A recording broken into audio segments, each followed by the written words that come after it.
A fines del siglo XIX nacía el cinematógrafo, que reproducía en una pantalla imágenes en movimiento. En la historia del cine vimos cómo la cámara capta imágenes fijas, pero por un fenómeno de óptica, la rápida proyección de dichas imágenes, que tardan en borrarse de nuestra retina, nos dan la sensación de movimiento. Ese fenómeno de ilusión óptica fue aprovechado antes que por el cine por juguetes como el Taumatropo de 1825. Tenía dos dibujos, pero al hacerlos girar rápidamente se superponían, dando la sensación de ser uno solo. Partiendo de esta particularidad de nuestros ojos, aprovechada por el cine, surgió la inquietud de transmitir imágenes a distancia. Poco antes se había inventado el teléfono, que transformaba las ondas sonoras en impulsos eléctricos para transmitir la voz a distancia. ¿No sería posible también convertir en impulsos eléctricos las imágenes? Ya en 1875 el norteamericano G.R. Carey realizó investigaciones que en 1883 llevaron al alemán Paul Nipkow a construir un aparato cuya pieza principal era un disco con perforaciones en espiral. La imagen bien iluminada era colocada frente al disco, que al girar rápidamente permitía que sus perforaciones exploraran o barrieran la imagen unas 10 veces en un segundo. Esta rapidísima exploración punto por punto permitía que por las perforaciones ingresara la luz reflejada por la imagen, más intensa cuanto más clara era la parte explorada. Es decir, que por las perforaciones ingresaran en rápida sucesión puntos de luz de cambiante intensidad, como se destaca en el cuadro siguiente 1, 2 y 3. Estos puntos de luz incidían sobre una plancha de selenio, material que tiene la propiedad de aumentar o disminuir su conductividad eléctrica conforme a la cantidad de luz que recibe. Así, cuando un punto era muy luminoso, el selenio aumentaba la intensidad eléctrica del circuito al que estaba conectado, o la disminuía si el punto era menos luminoso. La corriente eléctrica, modulada por el selenio, alimentaba la lámpara del proyector y generaba un haz de luz, también modulado, dirigido hacia otro disco perforado y giratorio. Los pulsos de variable luminosidad que atravesaban las perforaciones reproducían sobre una pantalla la imagen original. Ambos discos giraban sincronizadamente y a una velocidad que superaba la reacción del ojo humano, de manera tal que, en vez de ver una sucesión de puntos luminosos, visualizaba una imagen completa. Resumiendo, este sistema, llamado televisión mecánica, constaba de un aparato que cumplía la función de cámara, cuyo disco giratorio exploraba la imagen y reflejaba sus señales luminosas sobre una plancha de selenio. La mayor o menor luminosidad de la señal aumentaba o disminuía la intensidad del circuito eléctrico conectado al selenio. Esa corriente variable alimentaba la lámpara del otro aparato, proyector, cuyo haz de luz atravesaba las perforaciones de un segundo disco perforado y giratorio, proyectando sobre una pantalla la serie de puntos luminosos de variable intensidad que reproducían la imagen original. La televisión moderna sigue utilizando el recurso de explorar la imagen punto por punto que empleara la televisión mecánica, pero es producto de la electrónica. A ella contribuyeron diferentes descubrimientos, entre otros el de las ondas electromagnéticas, anunciadas por el inglés James Clerk Maxwell, padre del electromagnetismo, y confirmadas por el alemán Heinrich Hertz en 1889.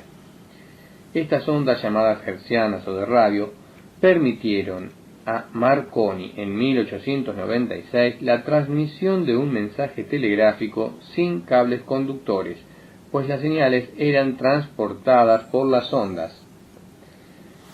El sistema mecánico de transmisión de imágenes también interesó al francés Dassault, quien en 1898 presentó un aparato semejante al de Nipkow.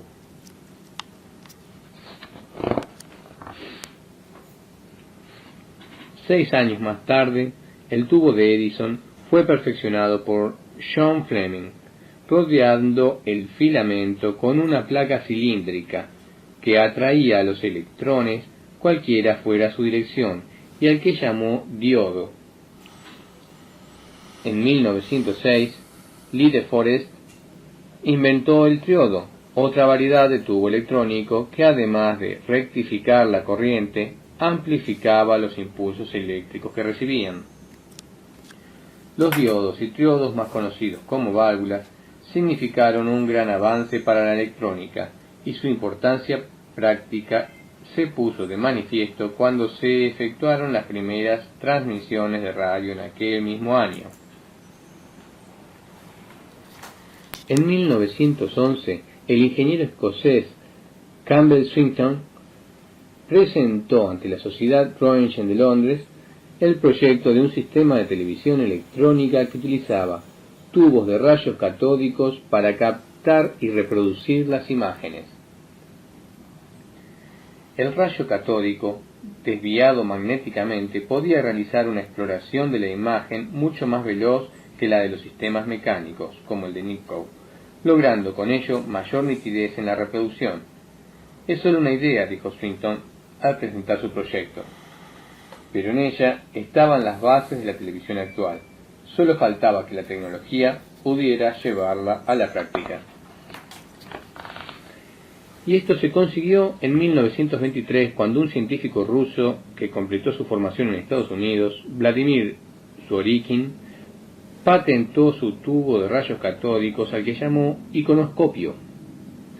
A fines de esa década, Zworykin obtuvo el apoyo de la RCA norteamericana para el desarrollo de su iconoscopio. Secundado por técnicos de la RCA, Zworykin logró en 1932 las primeras demostraciones de televisión electrónica.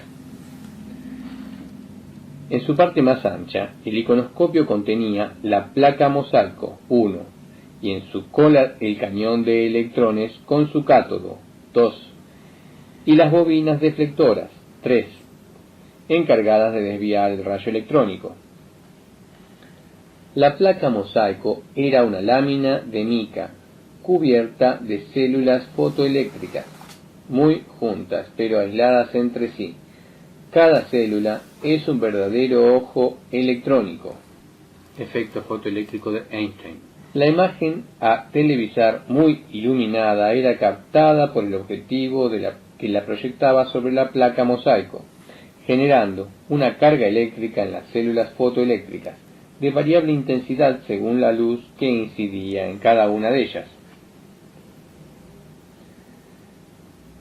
A su vez, el rayo disparado por el cañón, desviado por las bobinas deflectoras, barría en zigzag toda la placa.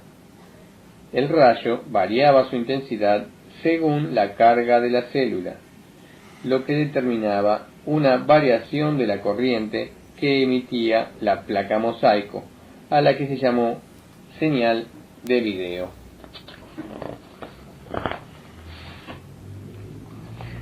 Esa señal de video que generaba la telecámara pasaba al control de estudio y de allí al control central de la planta, donde era amplificada y derivada hacia la antena emisora, encargada de irradiar como ondas electromagnéticas de alta frecuencia dichas señales de video, y las de audio si las imágenes eran acompañadas por palabras, ruidos o música. Captadas por su antena, dichas ondas llegaban al receptor, donde otro tubo, similar al iconoscopio, recibía las señales. El tubo disparaba su rayo que en rápido zigzag recorría la pantalla fluorescente sobre la cual los electrones se hacían visibles como puntitos luminosos de diferente intensidad.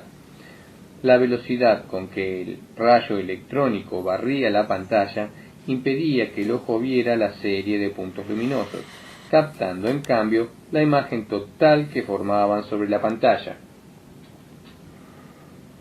A los primeros y exitosos ensayos realizados en Estados Unidos sobre televisión electrónica, sobre todo por Zworykin y su equipo, se agregaron los realizados entonces en Europa. En Alemania se experimentaba también con tubos de rayos catódicos. Lo mismo sucedía con la EMI en Inglaterra, a pesar de que la BBC no había abandonado los ensayos de TV mecánica.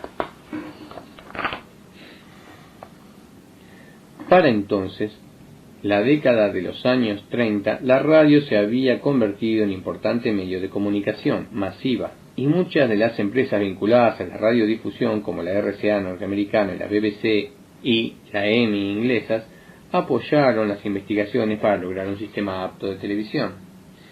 Ese apoyo provocó la aparición de nuevos tubos de rayos catódicos que buscaron perfeccionar el iconoscopio de Zworykin. Para entonces la TV solo realizaba transmisiones experimentales. Como sucedió con la radio, hubo que esperar varios años para que la televisión se convirtiera en un medio público de comunicación, y ese tiempo se aprovechó para mejorar los sistemas. Por ejemplo, las primeras emisiones de televisión electrónica se realizaron con barridos de 120 líneas que el haz de electrón empleaba para leer toda la imagen. En 1935, en los laboratorios de la RCA, se alcanzaron las 343 líneas. Y poco después, en Inglaterra, con tubos Emitron, las 403 líneas. El mayor número de líneas significaba mayor definición y nitidez en las imágenes televisadas. Finalmente, luego de varios años de investigación y perfeccionamiento, la RCA presentó en la Feria Mundial de Nueva York en 1939 su sistema de televisión electrónica de 441 líneas. La empresa había invertido más de $9 millones en su desarrollo cuando por primera vez los norteamericanos asistieron a una transmisión pública de televisión. En Europa, mientras tanto, la Segunda Guerra Mundial iba a demorar el desarrollo de la televisión por varios años. Fueron otros los inventos electrónicos que debieron ser perfeccionados aceleradamente. Reclamados por las necesidades militares, uno de ellos fue el radar. Su inventor fue el ingeniero escocés Robert Watson Watt. Durante la batalla de Inglaterra, gracias al radar, los ingleses podían detectar y localizar con anticipación las incursiones aéreas alemanas. Pero no solo en la guerra se lo utilizó. Anteriormente, en el año 1935, se había instalado un elemental sistema de radar en el transatlántico Normandy para detectar témpanos de hielo u otros obstáculos que pudieran aparecer en el mar. En la década del 30, físicos alemanes y norteamericanos habían investigado los principios del radar, pero fue Watson Watt quien logró perfeccionarlo. El radar estaba basado en la reflexión de las ondas electromagnéticas de alta frecuencia. Para entenderlo mejor, tomemos como ejemplo el eco.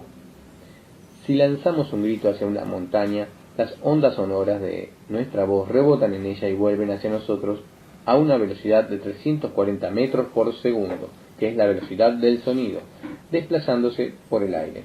Suponiendo que una persona esté ubicada a 2 kilómetros de la montaña, recibirá de regreso el eco casi 12 segundos después.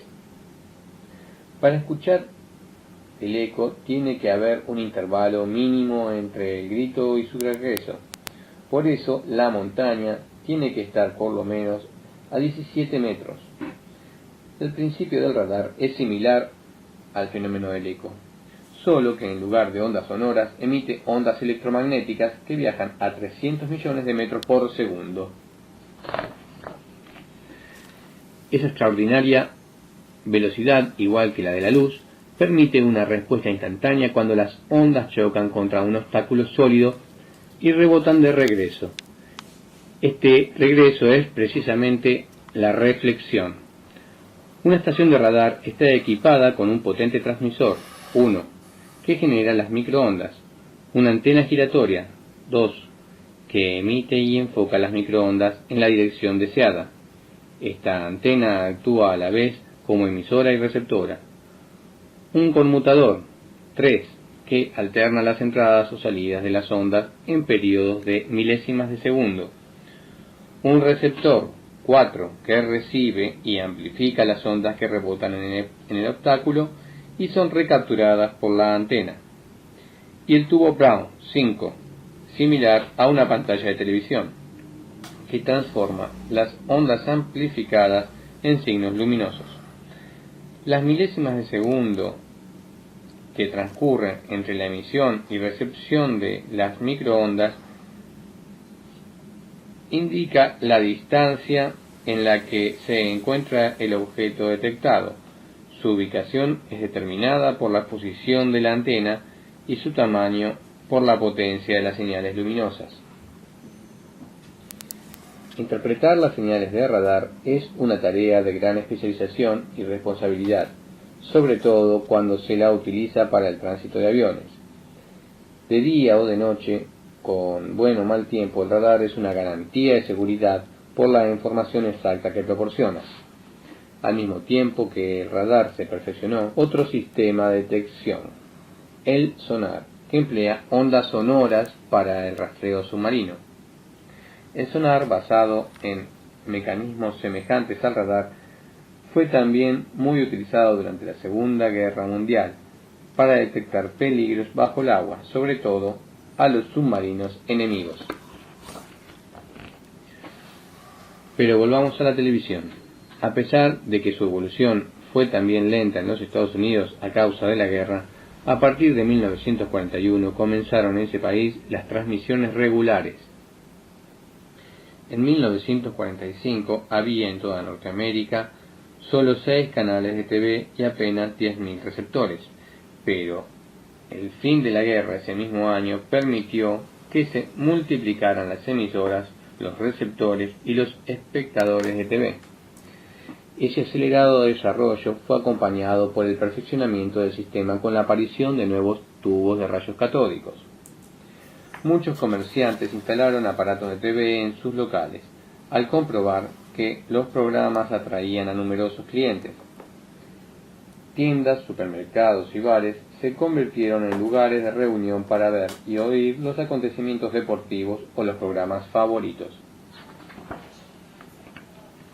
En Europa el fenómeno se repitió con igual éxito, pero su real popularidad se produjo al reducirse el costo de los aparatos, poniéndolos al alcance de cualquier familia. Aumentaron entonces los canales y la variedad de programas.